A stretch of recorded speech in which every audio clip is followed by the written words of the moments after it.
যে আবু তো আদনান ভাই একটা লেকচারে বলেছিল যে সারা ওয়ার্ল্ড নাকি নিউক্লিয়ার যুদ্ধের দ্বারপ্রান্তে দাঁড়িয়ে আছে, কথাটা কতটুকু সত্য? তারা অ্যান্সার দিবে ইনশাল্লাহ। দেখেন, এই শিক্ষিত সমাজ অ্যান্সার দিবে ইনশাল্লাহ। তাকে জিজ্ঞেস করতে যায় না যে এই বিষয়ে কোনো জ্ঞানী রাখে না। আমার কথা কি বুঝতে পারছেন?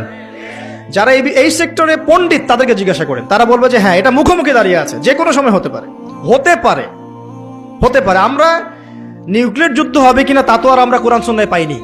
এতটুকু পেয়েছি, মালহামা হবে। কি হবে? মালহামা মানে মহাযুদ্ধ।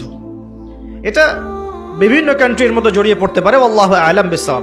এতটুকু জেনেছি, ইরাকের ইউফ্রেটিস নদীর সোনার পাহাড়কে কেন্দ্র করে বিশাল যুদ্ধ হবে, এটা জেনেছি, হাদিসে আছে।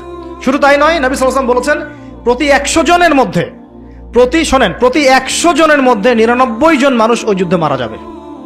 যারা যুদ্ধে অংশ নিবে তাদের কথা বলা হচ্ছে। মুসলিমদেরকে বলা হচ্ছে তোমরা ওই সম্পদে হাতও দিবে না। ওই সম্পদ নেয়া তো দূরের কথা, ওখানে হাতও দিতে যেও না।